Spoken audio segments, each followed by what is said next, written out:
Shalom y bienvenidos a Vía Haftaj Israel, una frase hebrea que significa amarás a Israel. Esperamos que se queden con nosotros, ya que nuestro maestro, el Dr. Baruch, nos compartirá una enseñanza expositiva de la Biblia.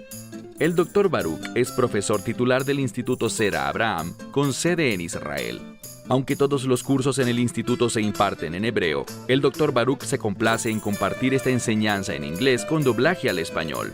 Para más información, visítenos en amarasaisrael.org o descargue nuestra aplicación móvil Mi Estudio Bíblico. Aquí está Baruch y la lección de hoy. Un principio fundamental de las Escrituras es preocuparse por los demás, querer ser una influencia piadosa en la vida de otras personas. Y cuando recibimos el amor de Dios, ese amor de Dios que viene a nosotros por fe, va a manifestarse mediante nuestro amor hacia los demás. En su mayoría, vemos que aquellos que caminan con Dios, que tienen una buena reputación como seguidores del Dios de Israel, estas personas se preocupaban por sus semejantes y especialmente por la próxima generación. En las Escrituras, sobre todo proféticamente, se nos llama a preparar a la próxima generación para el reino. E incluso de aquellos que no son personas de fe, oímos muchas veces a la gente decir, bueno, espero que estoy trabajando duro para que mis hijos tengan una mejor vida que la mía. Y la esperanza es que mis nietos estén mejor que mis hijos. Muchas personas esperan eso y trabajan por eso. Pero aquí, en el pasaje de las Escrituras que vamos a estudiar del libro de Isaías, estamos tratando con uno de los reyes de Judá. Y no es cualquier rey, sino un hombre llamado Ezequías. Por ejemplo, en el Talmud, Ezequías es un candidato para el Mesías. Muchas personas creen, en el judaísmo rabínico, que Ezequías es un prototipo del Mesías. Puedes aprender mucho sobre la obra del Mesías y el carácter del Mesías del rey Ezequías. Ahora, aunque él fue fiel durante la mayor parte de su vida, yo realmente no lo consideraría como un ejemplo del carácter del Mesías, de cómo el Mesías pensaría. ¿Por qué? Bueno, lo que vamos a leer en la última parte de este capítulo, el capítulo 39 de Isaías, para mí es impactante, porque Ezequías sí que caminó fielmente durante casi toda su vida. La Escritura dice que él fue un buen rey, que caminó en los pasos de su padre, y se refiere al rey David, aunque Ezequías vivió varias generaciones después de David. Mas él caminó en ese mismo tipo de obediencia. Dios lo usó grandemente, pero hacia el final de su vida no terminó bien. Debemos ser personas sensibles al tiempo que Dios nos ha otorgado. Y deberíamos, a medida que envejecemos, deberíamos madurar en la fe. Deberíamos comprender mejor las cosas espirituales y tener el firme deseo de crecer en fidelidad, crecer en obediencia, ser un mayor instrumento para el bien, para los propósitos de Dios en nuestra vida. No cometas el error que muchos cometen, que a medida que envejecen, se vuelven fácilmente moldeables y fácilmente se alejan del camino. Llegan a comprometer la integridad de las Escrituras. En vez de volverse más comprometidos, se vuelven más liberales en su pensamiento. Esto no agrada a Dios. Queremos ser personas que caminan en esa dirección recta, en la voluntad de Dios, de una manera íntegra, todo con el propósito de servirle a Él y traer gloria a su nombre. Ezequías fue un rey fiel, y un buen rey hasta el tiempo que vamos a estudiar en este pasaje de las Escrituras. Así que por favor, toma tu Biblia y ve conmigo a Isaías, capítulo 39. Hemos visto que Ezequías, cuando fue amenazado por un enemigo, confió en Dios. Y el Señor demostró ser un Dios libertador. Dios restauró el reino de Ezequías. Vemos que los asirios no capturaron Jerusalén, sino que Dios, como respuesta a la oración, alejó por completo a esos ejércitos. Ezequías hizo muchas otras cosas que testificaron de su fidelidad, de su fe en el Dios de Israel. Y Dios definitivamente lo usó. Vimos hace 2 semanas que Ezequías enfermó gravemente. Y esa enfermedad eventualmente lo llevaría al punto de morir. Pero Ezequías, como estudiamos la semana pasada, cuando escuchó que tenía una enfermedad terminal, cuando Isaías el profeta le dijo, «Ora y pon tu vida y tu casa en orden», él sencillamente no lo hizo. Él se lamentó delante de Dios. Lloró amargamente delante del Señor Dios. Y Dios lo sanó y le otorgó 15 años más. Hemos aprendido que el número 15 está relacionado con el nombre de Dios. En otras palabras, en esos 15 años, importante que sean 15 años, se suponía que él debía caminar con Dios, demostrando el carácter de Dios. Pero, ¿acaso fue así? Bueno, veamos lo que dice la Escritura en Isaías capítulo 39, comenzando en el verso 1. Empieza diciendo, en ese tiempo. ¿Qué tiempo? Inmediatamente después de que el rey Ezequías fue sanado, tras recibir la buena noticia de que Dios había escuchado su oración, que Dios iba a sanarlo y efectivamente le daría estos 15 años adicionales. Él recibió esa palabra, su salud fue restaurada y debido a eso, noten lo que sucede. Dice, Merodach Baladán, el hijo de Baladán, rey de Babilonia. Cuando escuchamos Babilonia, pensamos en el cautiverio babilónico. Pensamos en Babilonia como un imperio muy fuerte. Pero en este momento, no era tan fuerte. Las personas no se sentían intimidadas por Babilonia. Mas eso está por cambiar. Vamos a ver una palabra profética de Isaías que hablará de esto.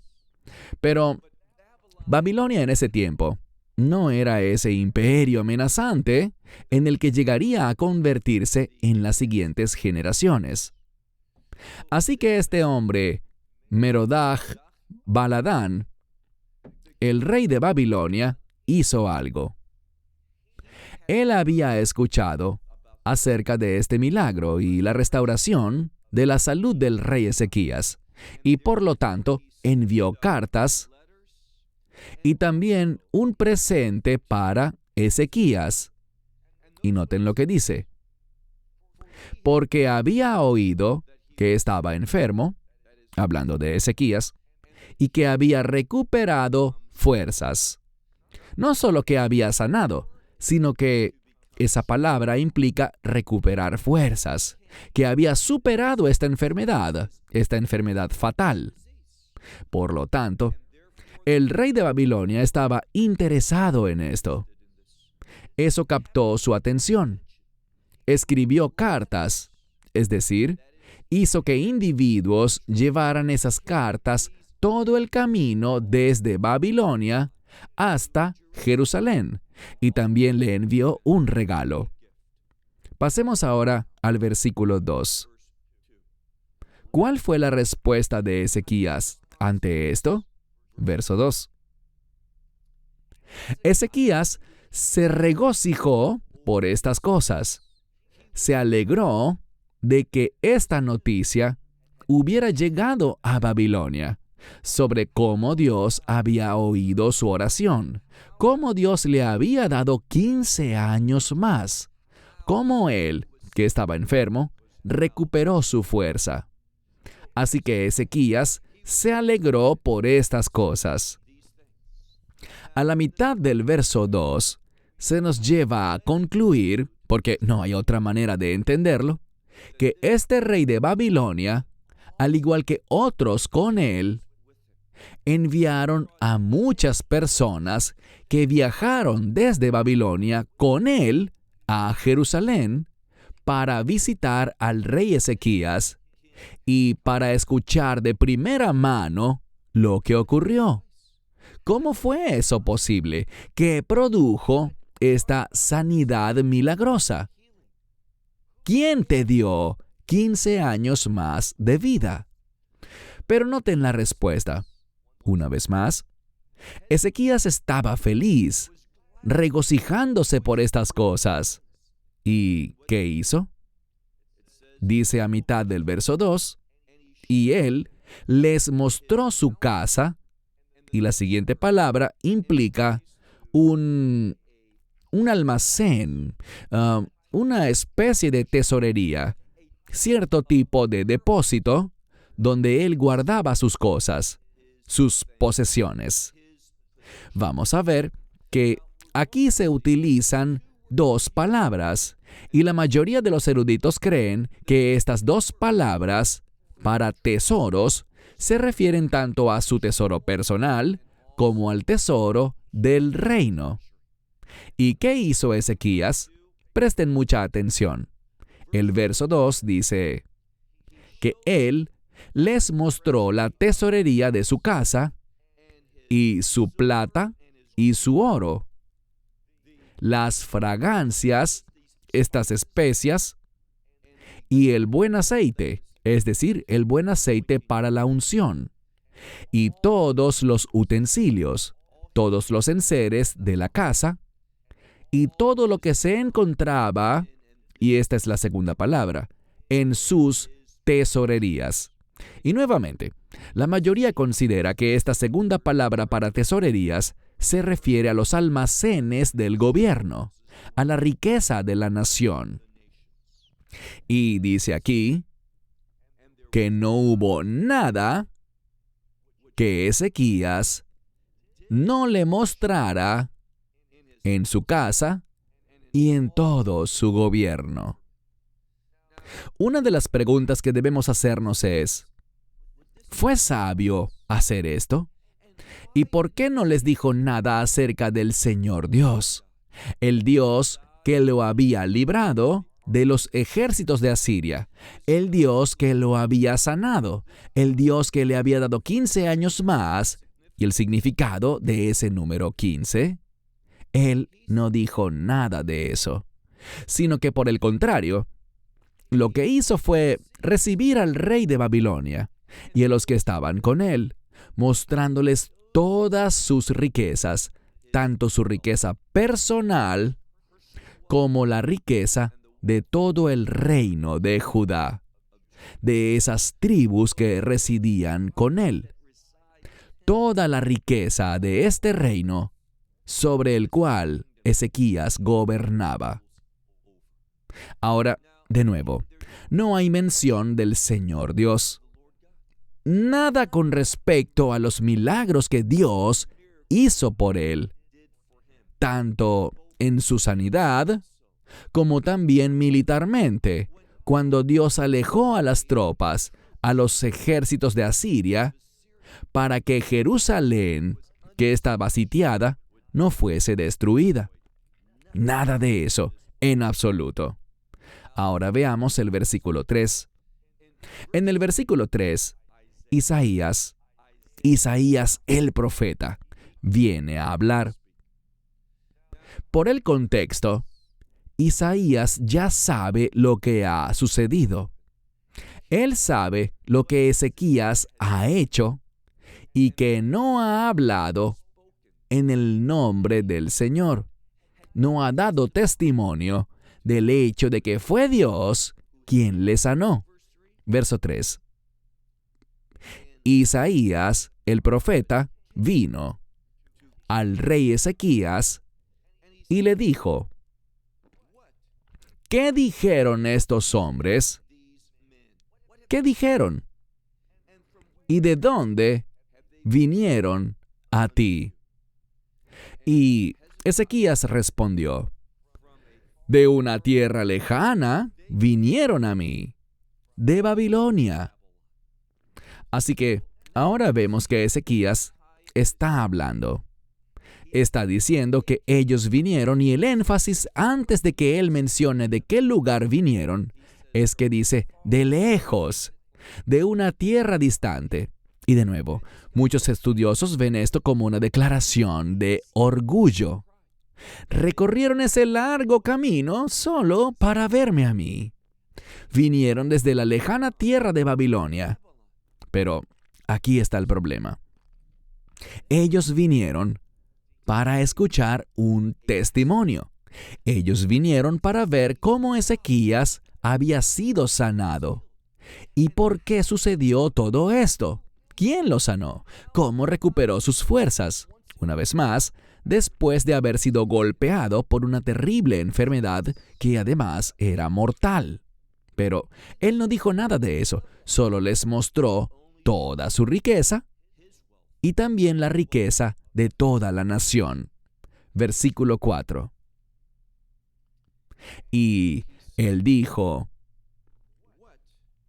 ¿qué vieron ellos en tu casa? ¿Quién está hablando aquí? Isaías el profeta. Le pregunta: ¿qué vieron ellos en tu casa?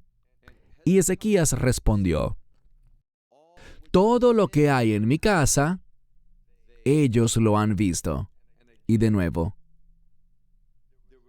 no hubo nada que no se les mostrara, que yo no les mostrara de mis tesoros. Y aquí, insisto, los eruditos entienden que está utilizando una palabra que se refiere a las tesorerías del gobierno. Mas él dice mis tesoros, porque él sentía que todo aquello le pertenecía. Ahora bien, mostrar la riqueza propia es un símbolo de orgullo.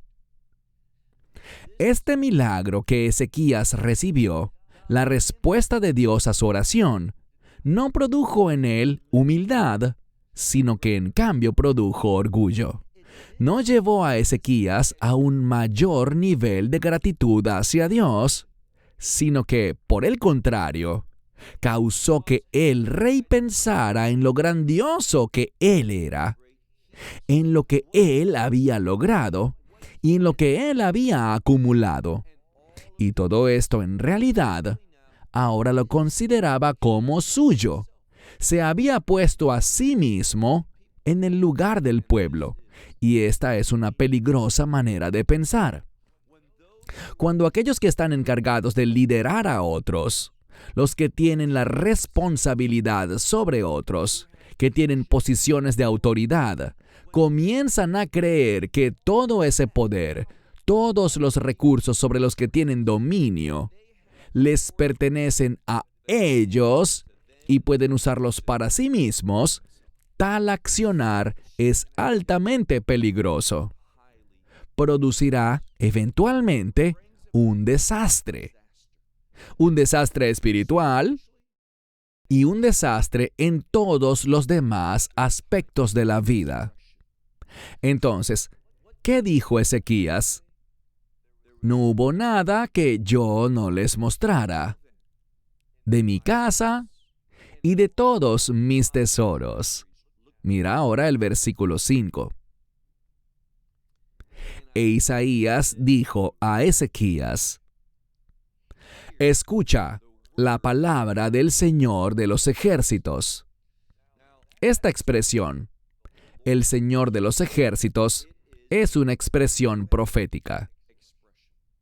Casi siempre aparece en el contexto de que Dios revela algo a alguien que requiere poder, algo que es intimidante. Un mensaje que indica que solo el Dios Todopoderoso, el Dios soberano del universo, tiene la capacidad de llevarlo a cabo. Bien, si estamos en necesidad, es bueno que el profeta hable del Señor de los ejércitos. Pero si en cambio estamos operando en orgullo, si estamos enfocados en lo material, si estamos pensando en nosotros mismos, si no entendemos nuestro llamado, entonces, en esas situaciones, cuando Dios se revela como el Señor de los ejércitos, usualmente habla de un juicio que viene. Y así es el caso al final de nuestro estudio del día de hoy. De nuevo, verso 6. Isaías le dice a Ezequías: escucha la palabra del Señor de los ejércitos. Yo subrayaría aquí la palabra escucha. La mayoría de ustedes sabrá que se trata del término hebreo Shema.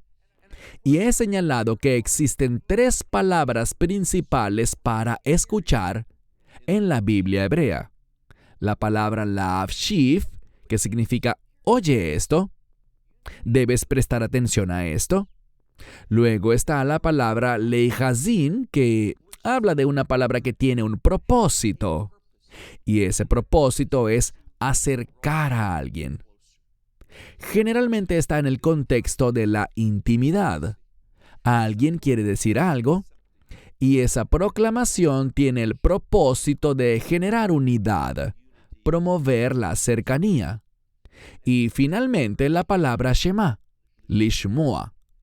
Esta palabra debes escucharla, pero va más allá del concepto de la'avshif, simplemente oír, porque la palabra lishmoa también exige, y quiero enfatizar esto, exige una respuesta. A lo que el profeta Isaías estaba diciendo, el rey Ezequías debía responder de una manera específica. Y esa manera tenía que incluir arrepentimiento, tshuvá, volverse, arrepentirse de sus acciones, de su manera equivocada de pensar. Verso 6. Isaías continúa hablando con Ezequías y le dice, el profeta Isaías dice, he aquí, vienen días en los que Babilonia levantará todo lo que está en tu casa, lo que tus antepasados han adquirido hasta este día. Ellos van a levantarlo, y la implicación es que lo tomarán para llevarlo a Babilonia, lo van a cargar hasta Babilonia. Y noten el final del versículo 6. Lo yivater devar amar Hashem. No quedará nada, dice el Señor. Esto tiene un significado especial.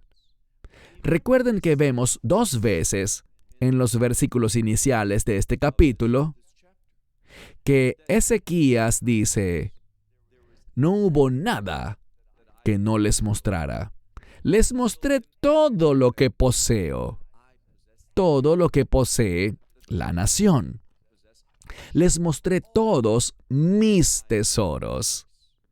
Y, por lo tanto, debido a esto, lo que ocurrirá, oigan bien, será una pérdida total. No quedará nada en Judá que no sea llevado a Babilonia, y todo lo que quede será destruido. Así que habrá una pérdida total en el futuro. Veamos otra cosa muy importante en este pasaje. Leamos nuevamente el versículo 6, donde dice, Hinei Yamim Baim. ¿Qué significa esto? He aquí, vienen días. Es una realidad futura. Esto es una profecía. Habla de algo que va a suceder en el futuro. Y noten lo otro que dice Isaías. Se pone incluso peor. porque ahora esto afectará no solo a toda la nación, sino que se referirá a su familia, a la familia de Ezequías. Y dice, y de tus hijos que han salido, los que descienden de ti, y los que saldrán.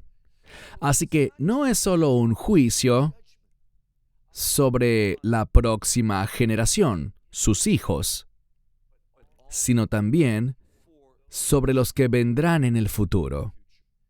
Y sabemos que este castigo babilónico durará 70 años. Y muchos de los que son llevados a Babilonia no van a volver.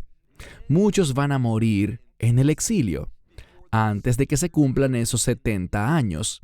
Y muchos que quedarán vivos no van a querer regresar a la tierra. Habrá una gran pérdida con respecto al llamado de Dios entre los hijos de Israel. No van a estar comprometidos. ¿Por qué? Bueno, los pecados y las transgresiones de los padres son visitados sobre sus hijos. ¿Y qué significa esto? Que esa misma tendencia pecaminosa que Ezequías demostró será también una tendencia pecaminosa que sus generaciones en el futuro van igualmente a demostrar, rechazando el compromiso con los propósitos de Dios y el llamado de Dios. Así que mira de nuevo el verso 7. Dice, y de tus hijos que han salido, que descienden de ti, y de los que nacerán. Y dice, ellos los tomarán. Y estos tus hijos, tus nietos y demás, serán eunucos en el palacio del rey de Babilonia. Esa palabra que traduje como palacio es la palabra hebrea Heijal, y tiene muchos usos diferentes en hebreo moderno.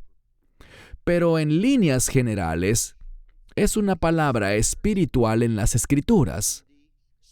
Así que puede no significar solo palacio, sino que puede referirse al santuario de Babilonia. Lo que significa que sus hijos, nietos y quizás bisnietos, todos ellos serán adoradores de ídolos y van a desempeñar un papel en el gobierno babilónico.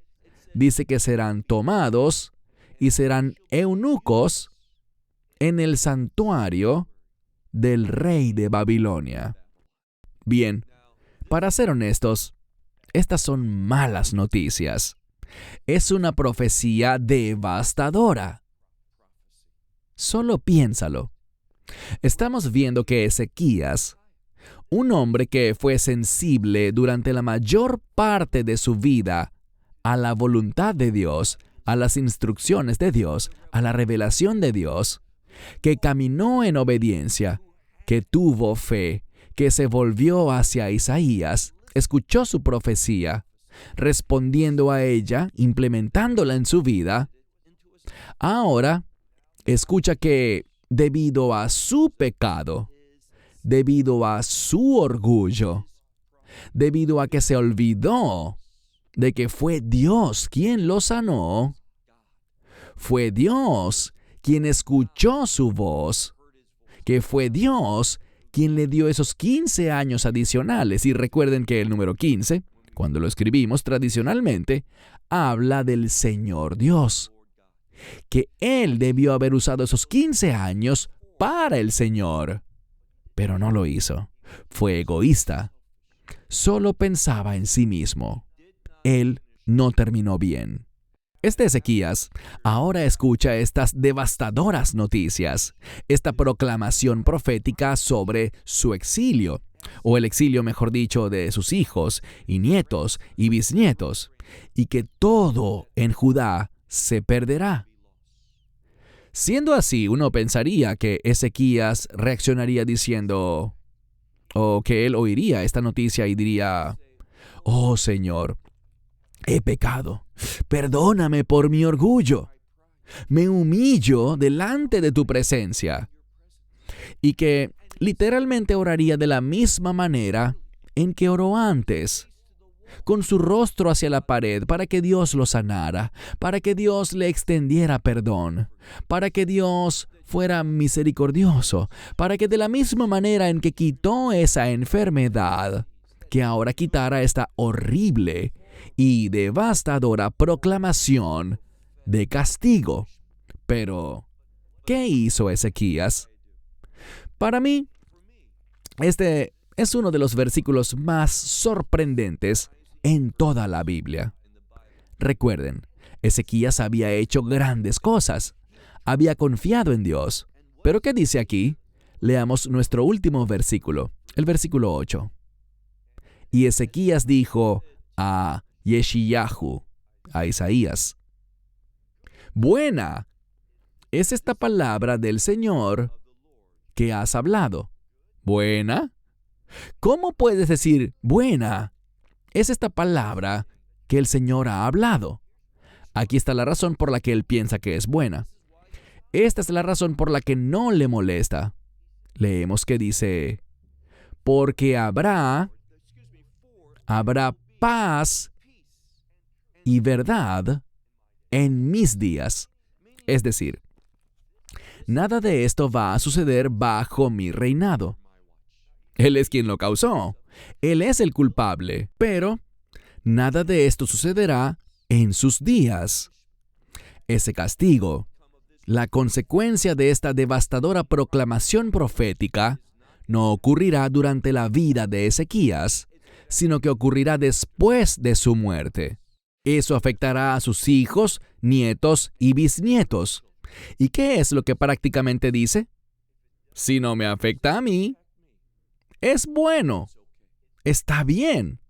Me alegra que el castigo no me vaya a visitar a mí, sino a mis hijos y a mis nietos.